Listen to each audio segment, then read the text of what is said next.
All right, hello everyone. Thank you so much for joining today. Hope you're all doing fine, whatever you are in the world. So I hope the quality is good enough. My regular camera broke, and believe it or not, but I can't buy a camera here in Madeira. So I have to wait for a package. It's gonna take some time. Anyways, if there are any problems with the quality with audio, just let me know in the chat box. Before we start, just a little disclaimer, because I don't want to promise too much in this live stream. I don't want to set too high expectations. So I'm not a linguist, right? So I can't go into analyzing language as much as I wish I could, or as much as I maybe should or need to. But I want to approach language from more psychological perspective, from more practical perspective, and kind of analyze language in terms of how it might be influencing us in everyday life or influencing our growth, our development. So we could start basically from kind of reflecting on the purpose of language, right? From the psychological perspective, from this experiential perspective that we all have. And we could go any kind of direction in this live stream. That's what I forgot to mention as well. I have quite a few ideas where to go, but I don't have a formal structure. So as usual, I invite you to participate in this live stream in a comment, in a chat box. Because you have a power to influence this live stream basically, just like any other, right? So I'll take into consideration your comments. You're welcome to ask questions. If you want to ask questions that are not very relevant to the subject, just keep them to the end, just to kind of keep everything organized. So to start with, the purpose of language. What do you think the purpose is?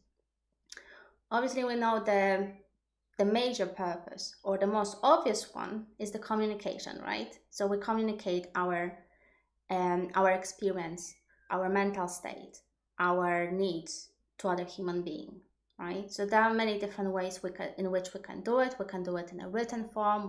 We can speak, obviously, but there are also, I think there are also, if you go into a spoken language itself, there are also many different types of language that we could use, which I'm gonna go more later on. But in terms of that communication, we know body language is also quite important. That is also a form of communication, and that is also a form of language, quite an unconscious one, but it is a form of language. But if you get more conscious in terms of that body language, that could be a very valuable tool of communication. So we see that communication, the most obvious function of language, but actually, in my opinion, language goes much deeper than this. So language enables us not only to communicate with other people, but also with ourselves, right?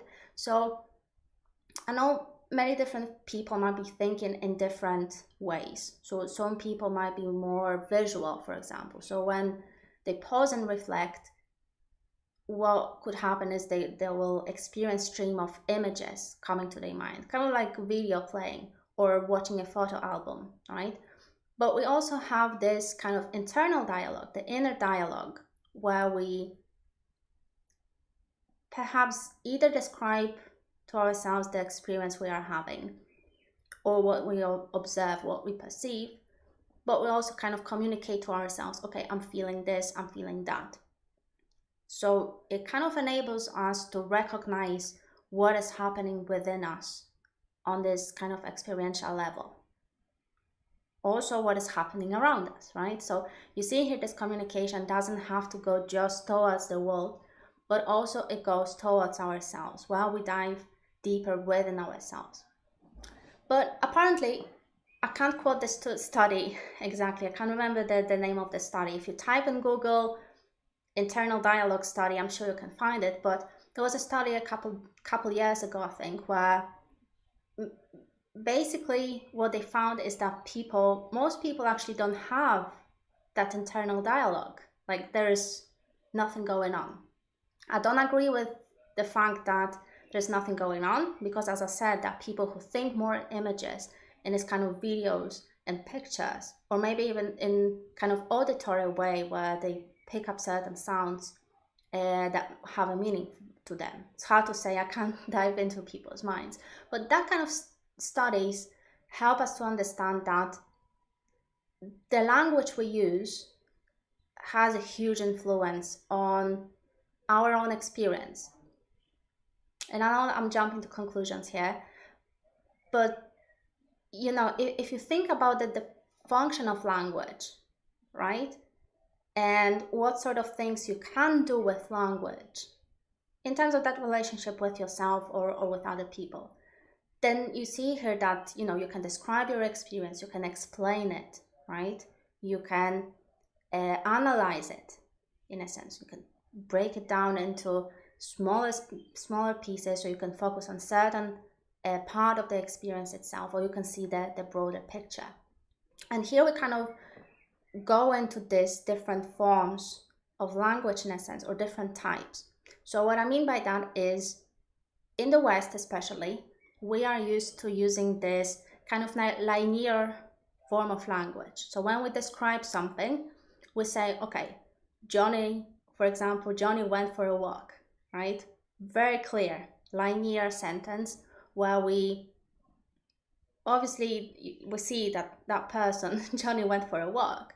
And when we describe it or when we communicate it, it's very clear structure, very linear, kind of causal even, because there wouldn't be a walk if Johnny didn't took it, for example, right? So this is just one example of how we are using language. And I think that form of communication is mostly prevalent in the West. So regardless if it's an English language or German or, you know, Polish or Spanish, all of them, they have a kind of similar structure, probably because they come from Latin. So with Latin, everything was started like this. But then if you kind of take a step back, you can also communicate in kind of more holistic way. So, for example, metaphors that comes to my mind very, very quickly when I think about it. So this holistic way, what happens is that the subject is not necessarily very clear when you communicate your sentence or your experience. But what happens is that with metaphors, you go from this linear form of description, right? So very clear, very specific, right? It doesn't, you know, Johnny went for a walk. It doesn't account much for the context, for the situation, for how Johnny is feeling about that walk. Sorry, that's a ridiculous example. I'm just going to be giggling about it. But with metaphor, if you use the metaphor or an analogy, for example, you could actually describe way more than this very simple linear sentence, way more than this kind of causal relationship between the subject and the object and the action, for example, right? So we could, if you kind of want to use a metaphor or an analogy, you could use a very poetic language like, I don't know, the walk in the nature, for example, embraced Johnny's emotions or experience, something like that. Depends how creative you want to go with this. But with this kind of analogies or more poetic language, you can capture a more holistic picture of the situation. So it's not just the causal relationship between the subject and the object, but you can see the whole situation. So something to kind of keep in mind as we go with this live stream and kind of explore the further functions and influence. Hey Kevin, sorry, it took me a while to respond. ETI, yes, some people have apparently no internal dialogue. So again, sorry, I can't remember the name of the study. If you type in Google internal dialogue study, you're gonna find that study. It's happened a couple years ago, maybe 2 years ago, something like that. Okay, where was I going? Okay, so with metaphors, these metaphors kind of can provide us with this kind of snapshot of a situation. So it's, in a sense, more holistic, more complete in a sense. And it's interesting because when we speak, when we are fluent in a particular language, it doesn't have to be our native language, but when we become fluent of that language, we start to capture these metaphors, we start to understand them. So when we communicate, it's way quicker to use a metaphor, it's way quicker to use that snapshot to convey, to communicate our feeling, to communicate our experience, for example, or to point what is happening outside of themselves. So for example, when you could, let's say someone says something very precise, very right in a situation, very appropriate in a situation, let's say, or provides a solution to a problem. Instead of, can you see how many words I've used to describe this experience? Instead of using all that words, we could just say that person hit a nail on the head, right? Look how quickly, and it provides a whole complete snapshot of that situation. So you see here that we can kind of, when we look at our own experiences, when we look at what we perceive, or when we communicate, we can choose either of the ways to communicate that experience. But in my opinion, this linear form of communication, this kind of, very structured and very causal, where there is a clear subject and action and outcome, it's, in my opinion, it's never gonna be as kind of holistic and as intense and as experiential as using more language based on like metaphors or images or pictures. So that kind of leads me to this idea of that another function of language is actually, and I think that's the most important one, is actually building that connection with the reality. It's a form of grounding ourselves in the reality.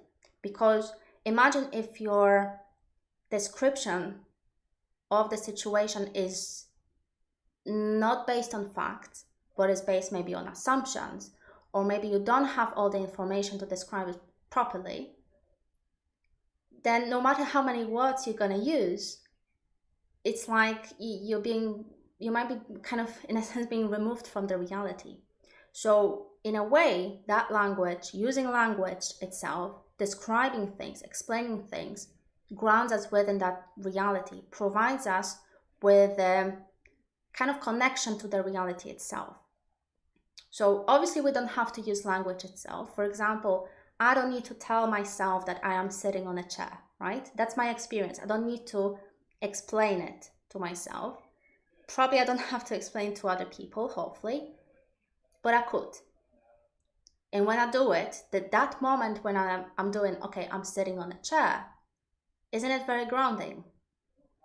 So that's something to keep in mind, how the way we describe our experiences might be influencing our mental states.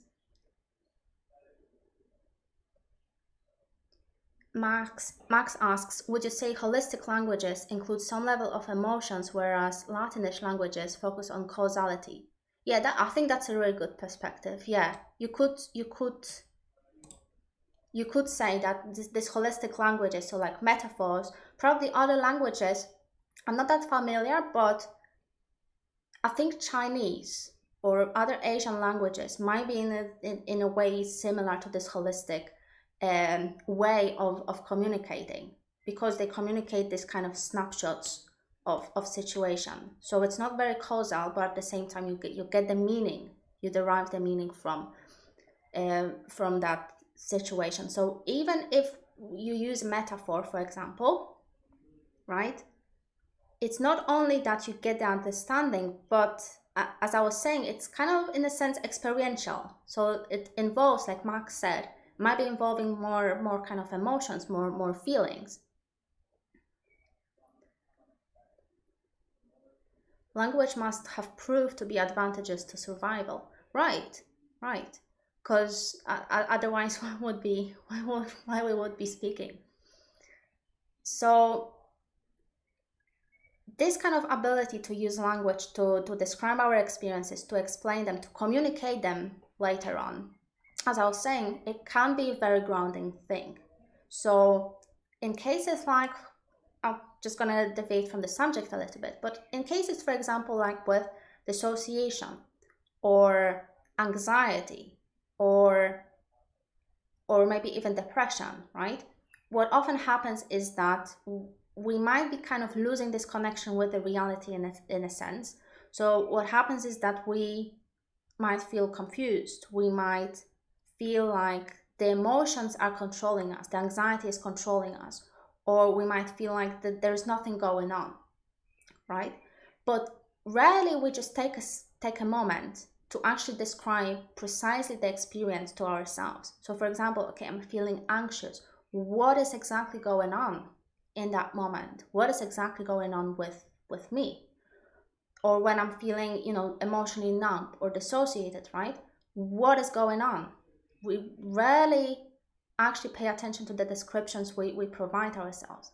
We usually say like, okay, I don't feel anything, or I'm very scared of that situation, right? But that is very shallow, in my opinion. I think it's very shallow form of description. It doesn't capture this holistic perspective, this holistic experience that we might be having, that I mentioned we can get with metaphors, for example. We don't have to use metaphors, in my opinion, to get to that position, but metaphors are way quicker. We can use language. So for example, we could use a whole page of written description of our experience, or we can use one or two metaphors. So that's a huge difference.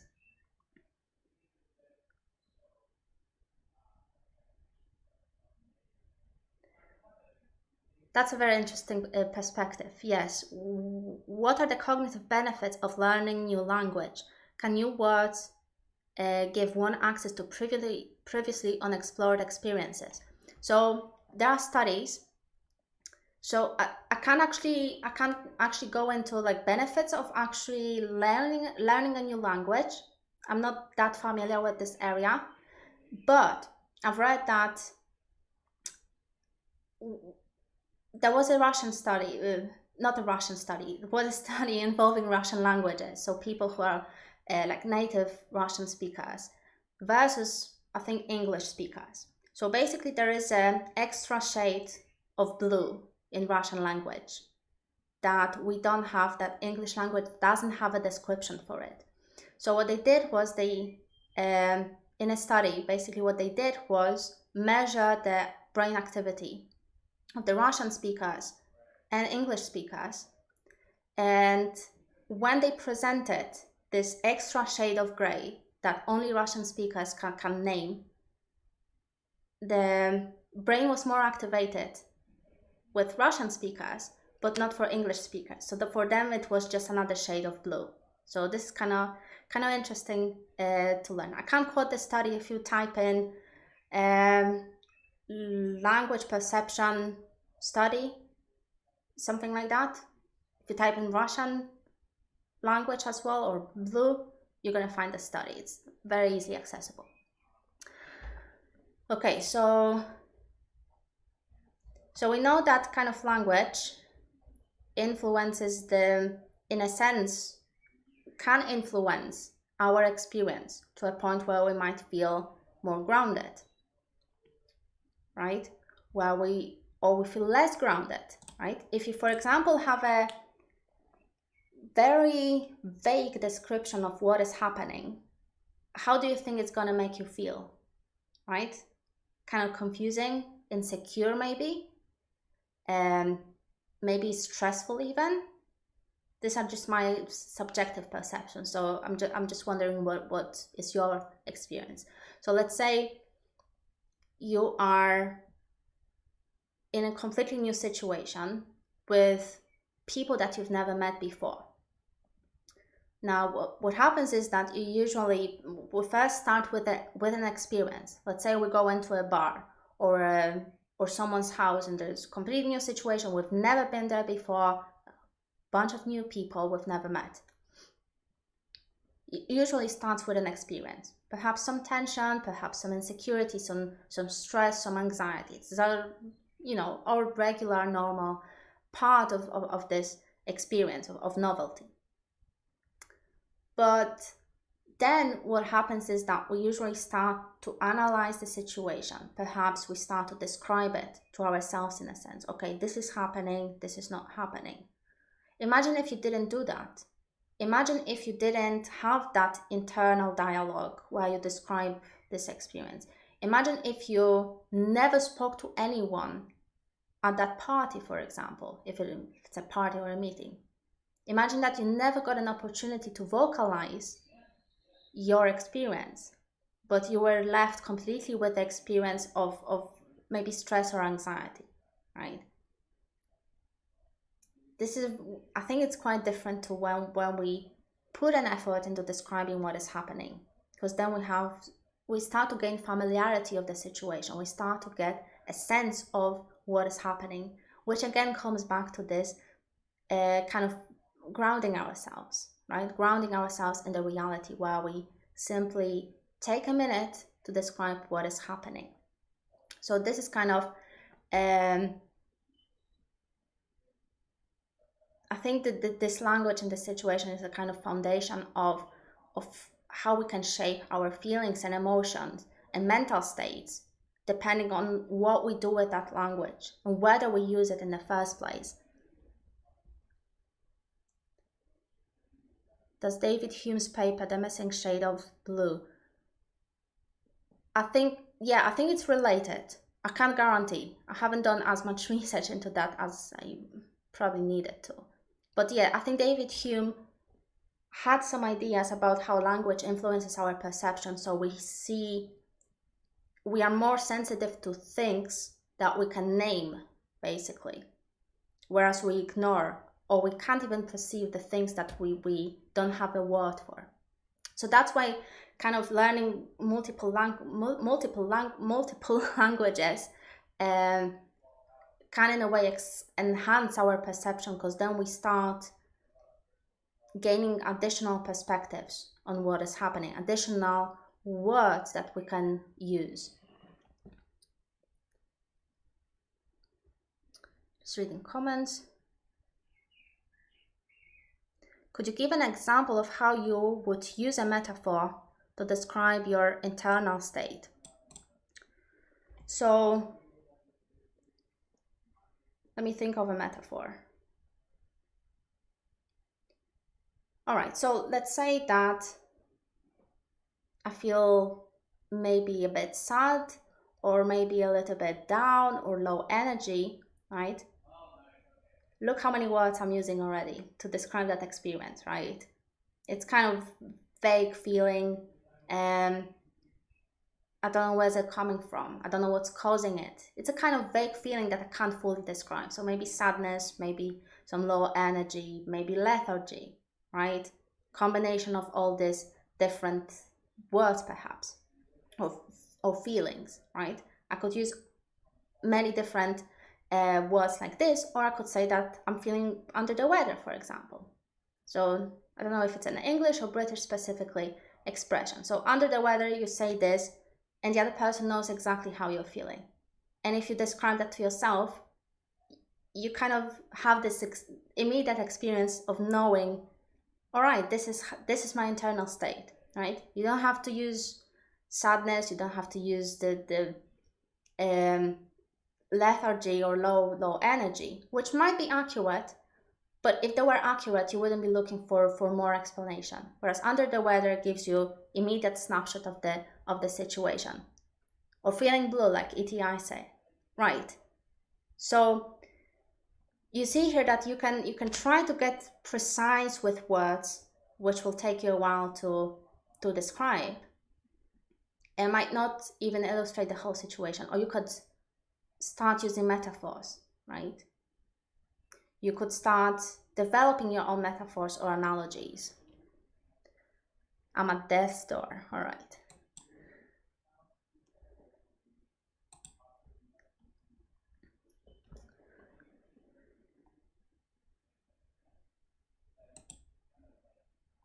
All right, so just a minute, because I got, of course, there's one question about, oh, I missed it. Oh, there it is, sorry. Slightly off topic. Is this the reason why FI dominant people are poetic and metaphorical while explaining their internal emotional state?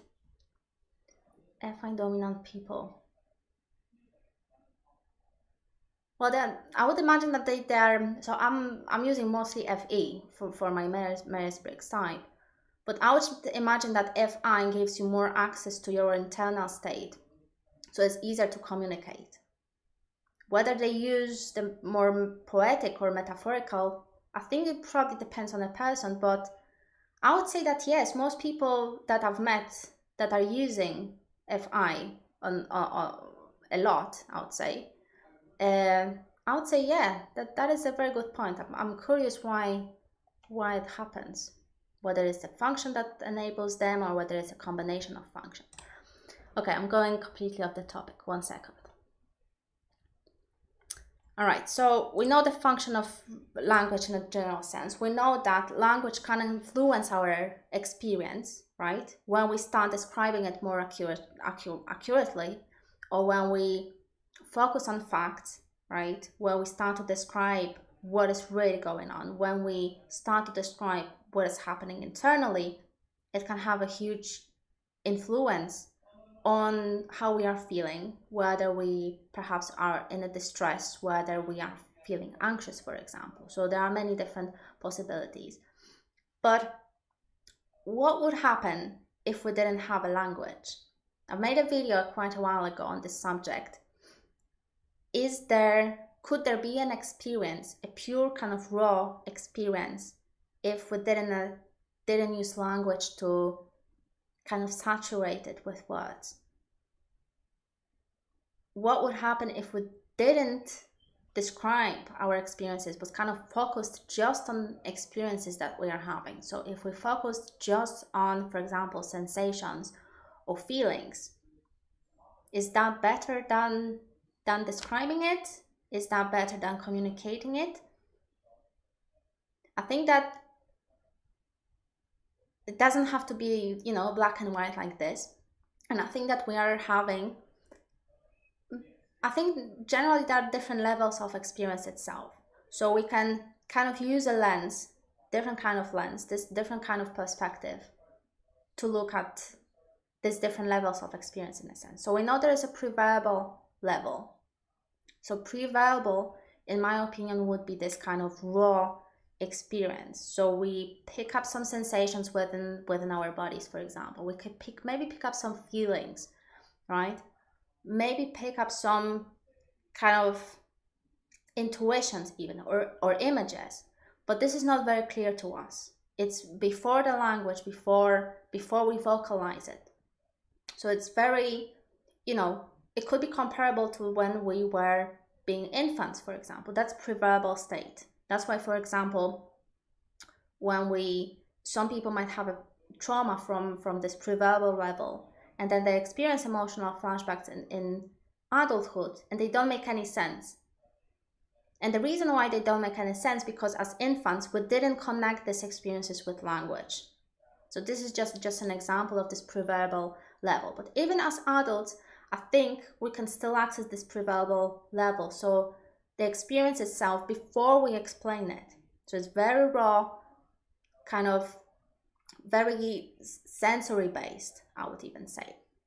Then the next level is the verbal level, right? So we know that level. We describe, we make sense, we kind of develop a narrative of our lives, right? So we kind of tell ourselves what sort of person we are, where are we going, what our goals are, etc., right? So we kind of build this story with the language. We describe our experiences, we make sense of our experiences, we can communicate these experiences to other people, right? So this is this verbal level of experience. So we can be connected to the certain feelings, right, which we can perceive and describe or explain even.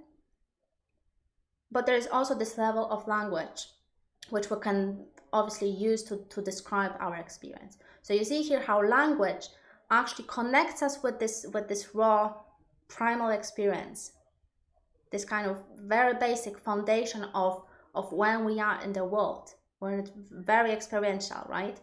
So it doesn't make sense to us when we don't use language, but then we can start using language, and then it makes more sense. It's more, we can ground ourselves. And then I think, in my opinion, I didn't really even research this, but then I think there is a higher level beyond the language itself, which I'll call probably something like post-verbal. So this is the level, in my opinion, of kind of meta-cognition, meta-awareness, meta-perspective, where we can look at our language and how we make sense. So we can look at our internal dialogue. We can become mindful of how we are using words and how these words influence us. So this kind of meta perspective, in my opinion, would be more holistic. We need to be able to be more holistic from that perspective to capture the whole experience. So in that case, we're capturing the raw experience, we're capturing the language, and we also kind of capture how we're using that language to make sense, how we describe this experience. So I would probably compare this state, as I was saying, it's metacognition. You can learn more about metacognition on the internet. Certainly it's not ESP. It's a doable thing. It's something that people can apply in their professional lives. It's very useful for learning. They use it with children, they use it with language. So when you start using that metacognition, you can, devise strategies that enable you to learn. But also you can use it in other professions, like for example, therapists and coaches use it. They have to use it actually to be able to capture the whole situation. So this post-verbal state, kind of meta-awareness, meta-perspective, meta-perception, however you want to call it, it captures this whole more holistic view of the situation that you are in. So for example, just to kind of illustrate what I mean, I could say that, okay, so right now I could start paying attention to the sensation I'm getting, right? So maybe I'm a little bit uncomfortable and a little bit at peace at the same time, right? So I could just shut my mind off for a while, or the internal dialogue, and just focus on the present moment experience. Then I could start using language to describe what is happening. So what sort of feelings there are, what's causing them, where are they coming from, right? And then I could use this post-verbal perspective, metacognition simply, and kind of analyze, okay, so I said that I'm feeling this kind of feelings, but is it actually true? Does it capture the whole situation, right? Where is this idea coming from? Is it a belief? Is it a kind of lens someone kind of put on me in the past and trained me, or rather I got trained in a sense to pick up only uncomfortable signals from my body or from my environment? So you see here, from this meta perspective, you can see more, and you can inquire more into yourself by kind of looking how you describe things, how you talk to yourself, how you communicate with other people. So you take a step back, right, and look at the language itself, how you formulate your thoughts, how you formulate your beliefs, right? So let's say you have a belief that let's say it's wrong to interrupt other people. That's a belief. It's a kind of conviction, or a kind of status quo kind of thing from your experience. So this is actually the belief you see here. The belief is actually composed of language. So you can break it down. You can then inquire into the feelings. You can inquire into kind of origin of the idea. Where did this idea come from, right?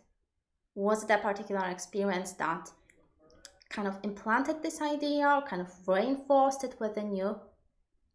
So metacognition, meta-perspective, meta-awareness depends how you want to look at it. So metacognition is basically thinking about how you think. So analyzing your language. Meta-awareness is becoming aware, kind of stepping back, detaching yourself from what is happening internally, right? And meta-perspective is simply this form of perspective that could be, either awareness or meta-cognition, depending on what you're doing in that state.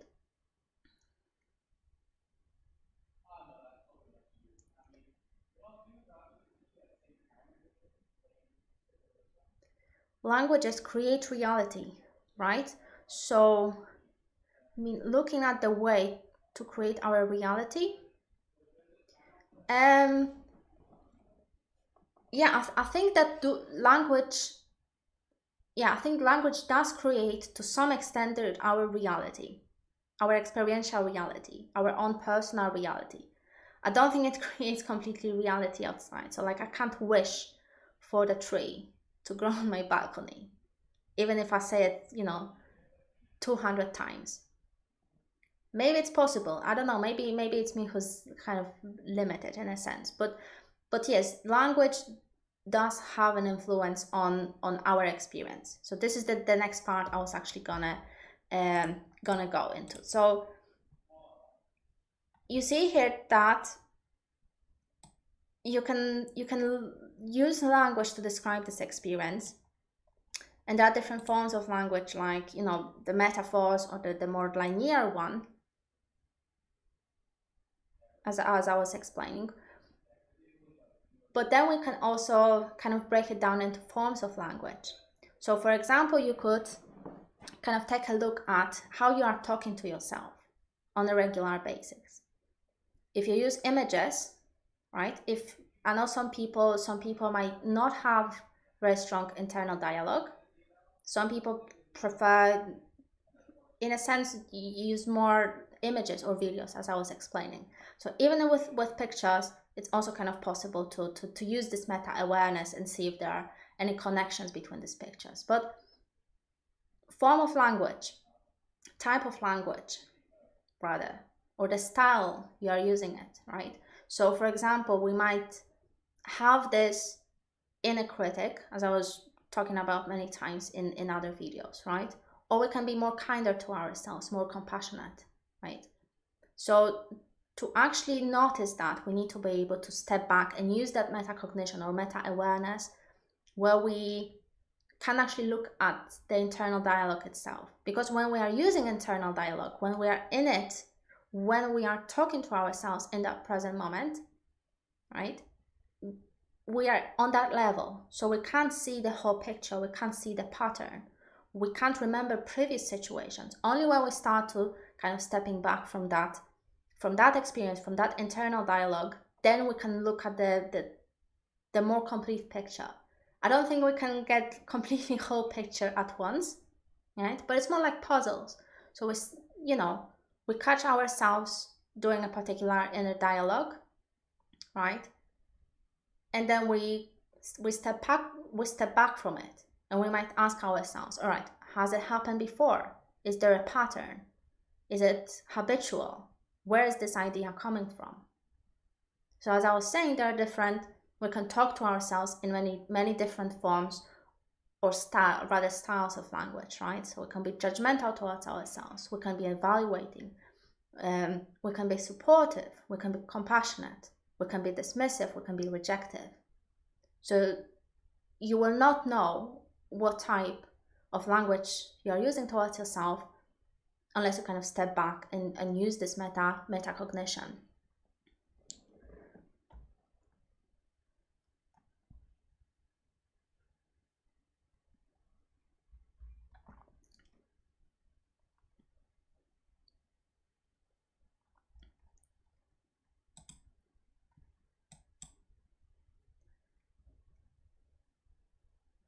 Language is also used to convince, influence, even deceive, manipulate others. Right, so if you look at the language externally, it can have many functions. And I would actually add to this that language can also be used in a negative way towards ourselves. So we can also deceive ourselves. We can also, in a sense, manipulate ourselves.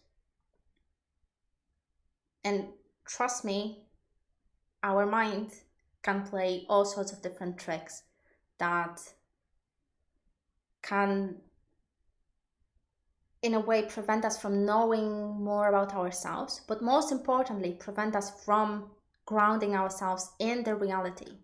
So, for example, I think a good example here would be, a classic shadow, classic projection of a shadow, right? So, for example, we get angry with someone for, I don't know, not paying enough attention to us, as an example, right? We get angry with them, or you're ignoring me, you're dismissive, right? So you see here that this language, how we use it, describes our experience. That's our experience, right? We feel ignored, for example, or we feel rejected. And language doesn't distinguish. This kind of inner dialogue doesn't fully distinguish between actual projection and actual fact that is going on. So in that example, we can take a step back, analyze the situation. Where's that feeling coming from, right? And then we can find out that maybe we got angry actually with someone from our childhood. Maybe we've been angry at our parents for ignoring us, for example, just a simple example. But you see here, the language shapes as Max said, shapes our reality to a huge extent. So the way we describe our experience, the way we tell ourselves what is happening, then we get the emotions and feelings associated with that description. So I think this is huge, actually, because if you, let's say, imagine that you never paid attention to how you make sense in your life. You never questioned how you describe your experiences, right? You could be projecting all the time, right? I don't mean to scare you, but it's very possible, right?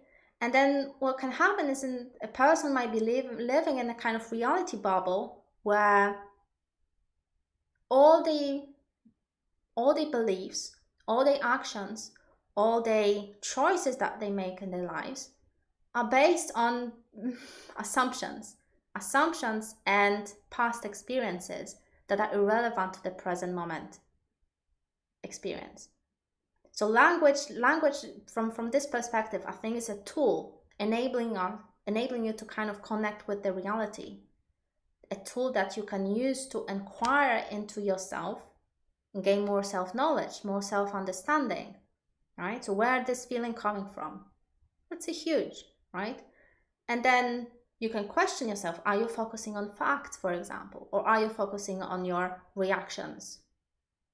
Is your language based on describing what other people are doing to you, or is it based on describing your kind of personal responsibility? So that kind of leads me to the last part I wanted to talk about. I made a video a while ago on this subject, which the idea is this concept is coming from Gestalt therapy mostly, but it's not just based on Gestalt, but it's called language of responsibility. So this is just the last subject I will want to talk about before we get closer. Just 1 second, just gonna read some comments.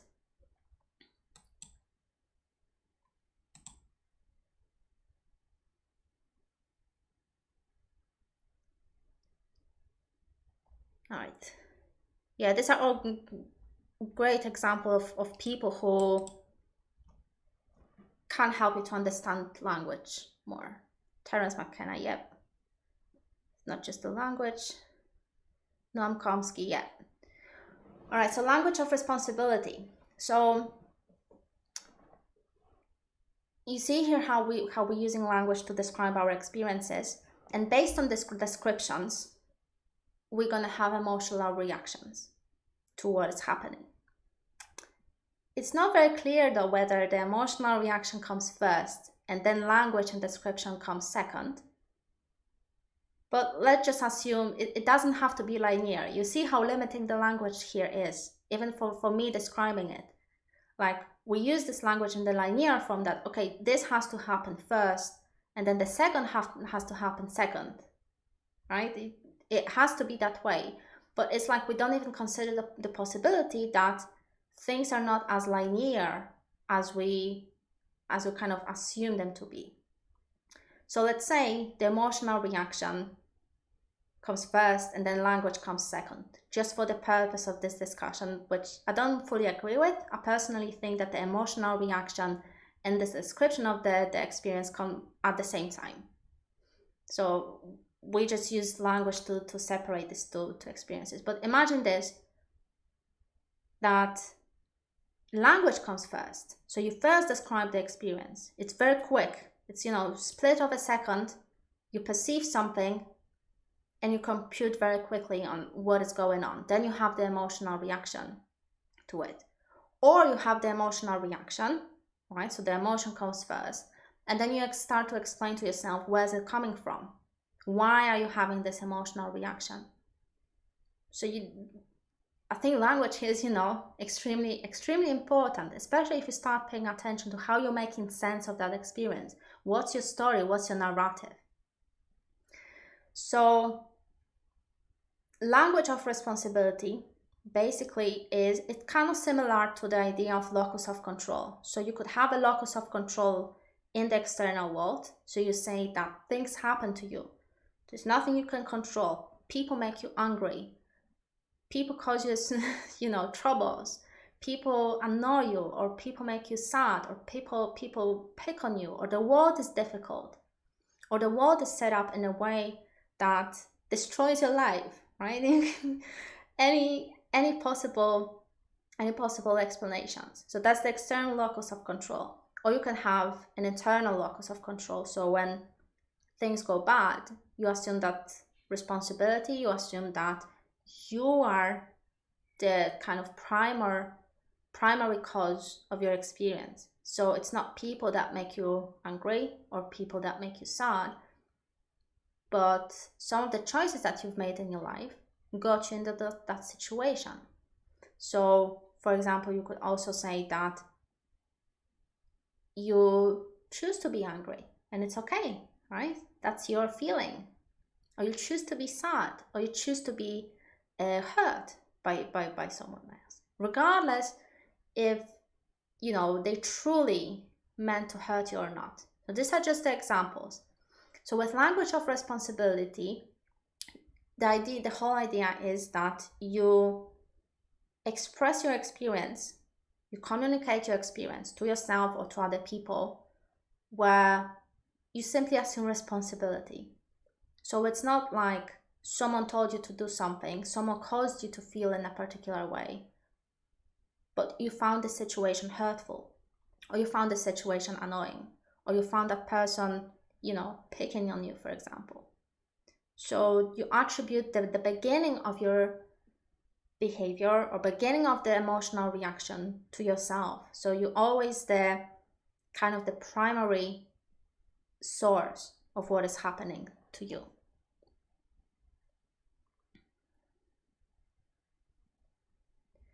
And I think that generally with language and how we talk to ourselves, I think also the important concept to consider is this idea of power. So in terms of language of responsibility, for example, when we don't assume responsibility, we give away power to other people, or we give away power to some supernatural causes, or we give away power to the world itself. So we might say, let's use a very simple example. For example, you got a very good grade on some exam, or you got a promotion at work, right? So some people like to say that, oh, I got lucky, or, the circumstances were right, or my boss likes me. So anything away from themselves. But with language responsibility, basically you take away, you claim the power that you are having, and you say, okay, I got a good grade on a test, because I studied, or I got a promotion because I'm a good worker. So the way you describe the experience is also kind of saturated with, if you want to practice using the language of responsibility more, it's also about kind of seeing where the power is going. So you could give away your power. You could say that something happened in your life, like I hate the circumstances I'm in, for example, right? You could say that, oh, because the economy is bad, because other people obstructed, because nobody wants to help you. So you see here, you could explain your situation from this perspective where the power goes away. Or you could simply practice the language of responsibility and assume, or rather, sorry, that's not the best word, especially in this context. But you could simply describe that, okay, my circumstances are not great because I haven't done enough to fix my situation. And that's it. You don't have to search for, external evil that caused you harm. But you could just keep it very simple. Or, for example, I am struggling because, I had problems in the past. I had health problems. Right? You could, take this very compassionate and supportive road. You could also say, I am recovering from some health problems. That's why my situation sucks. And it's fine because I'm doing something about it. So you see here how you can't be claiming all this power back to yourself, where you simply just take the responsibility for where you are right now in your life. It doesn't mean that, you're absolutely responsible for everything. For example, if you have an accident, you can't say that to some extent it might have been your cause or your fault. Don't like this word.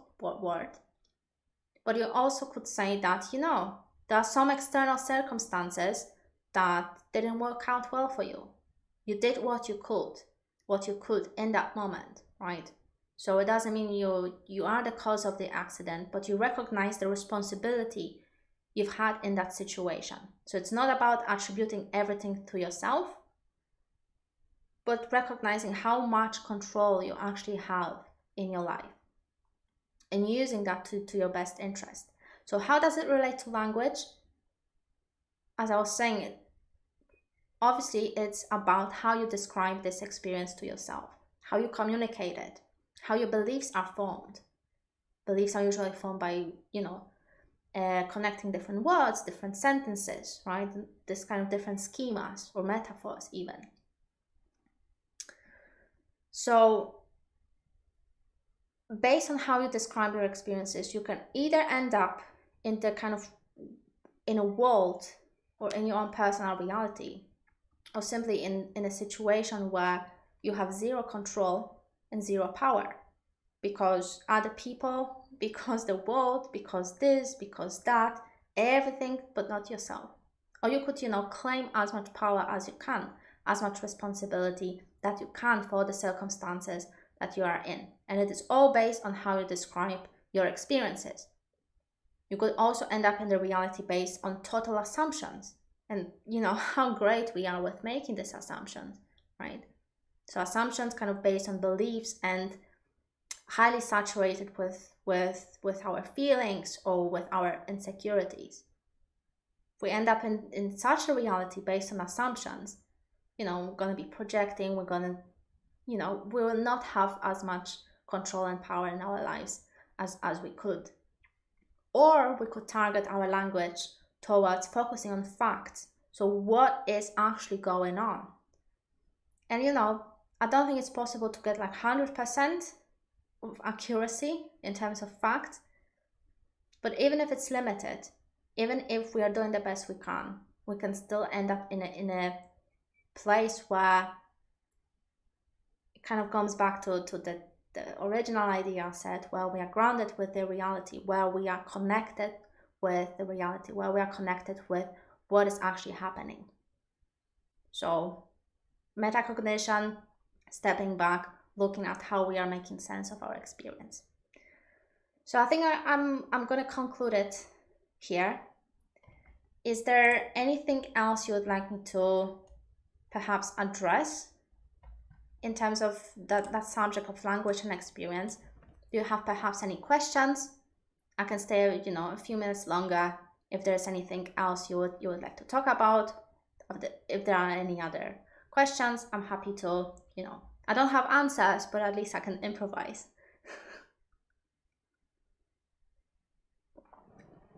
I can't know everything, but I think brainstorming can be very helpful. And I have questions towards you. So based on this live stream, what has changed for you? What could you start maybe doing differently? What sort of goals do you have right now based on what you got from this live stream? Are there any insights that you received? Are there any, learnings that you got? I would be very, very curious about it.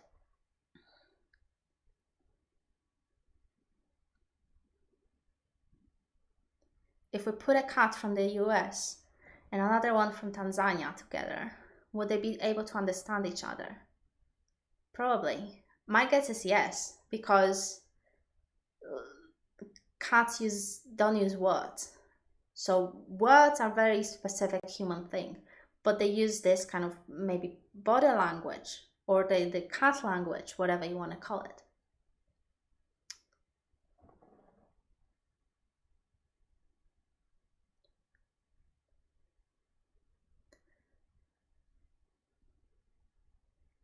I have a more concrete understanding of the idea of responsibility.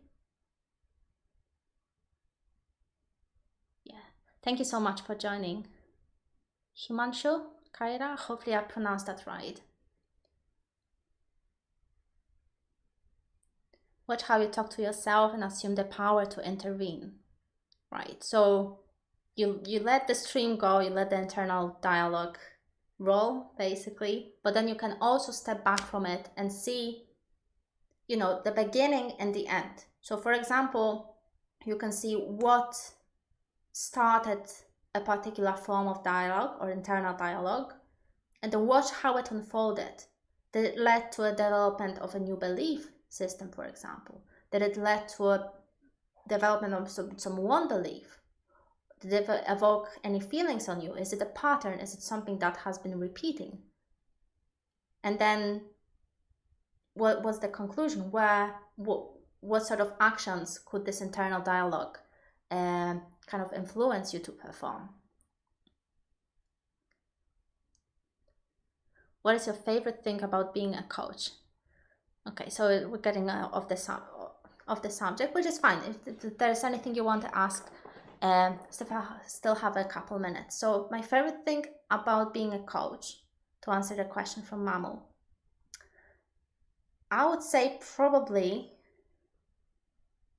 connecting with the other person on this kind of deeper level where I can understand them, and it can be very interesting, especially because we have this influence over each other, and then it can also kind of expand my understanding of myself and other people as well. So or psychology in general. So I think this favorite part is that connection that I can form with my clients, with some of the clients. Some other people, might be very distant, with very strong boundaries. But those that are, wanting to do that deeper work, I think that forming that connection is my favorite part.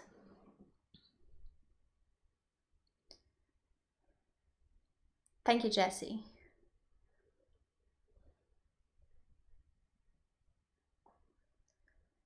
Self-talk is good when authentic and broad, not black and white. Dualistic thinking is limiting. To develop a good vocabulary of feelings is good.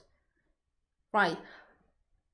Yeah, so you touched on actually quite an important subject I missed in this live stream for some reason. So authentic communication.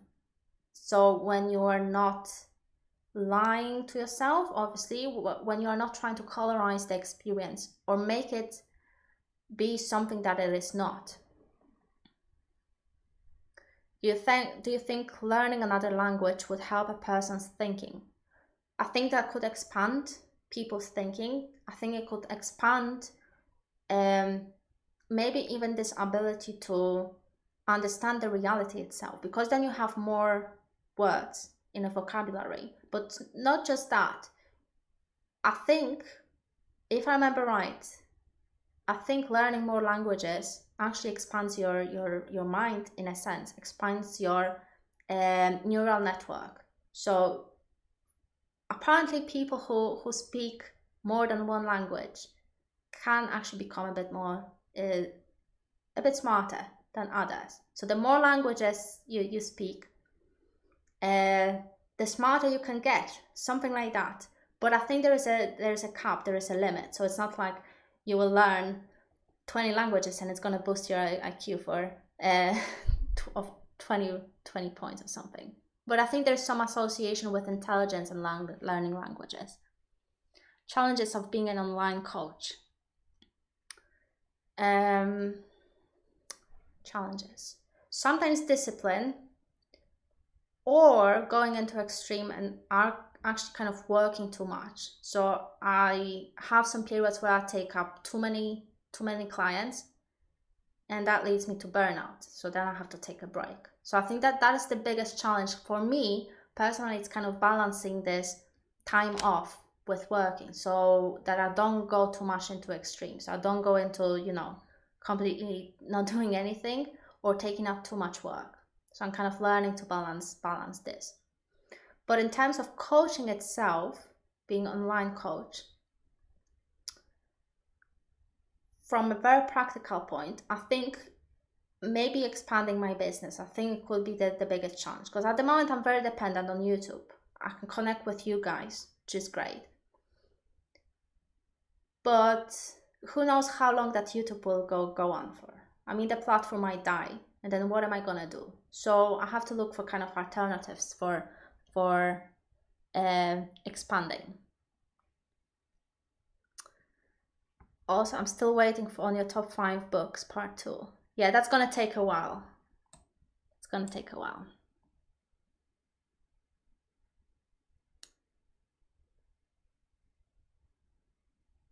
I don't always find the moment to describe what I'm experiencing. Have you heard of the concept of holding time without feeling one way or another in the conversation? I've never heard about it, but I assume it's this kind of silence during conversations where we can go inwards, something like that, where we take time or we step back from the conversation. That would be my assumption, but I've never heard about it, Kevin, sorry. Okay, you guys, so once again, thank you so much for joining today. Thank you, AJ. It's much appreciated. I hope you got some value from it. I will, for the time being, continue doing these live streams on Sundays. I think it's a good time. If you prefer some other times, let me know. I might consider changing it again. But for the time being, I think Sundays, 7 p.m. UK time, this is where I'm going to be here. Not every Sundays, because sometimes I need to take a time off, but most of the time. So again, thank you so much for joining. It's been a pleasure connecting with you. And I hope to see you again next Sunday. Take care of yourself, guys. Bye.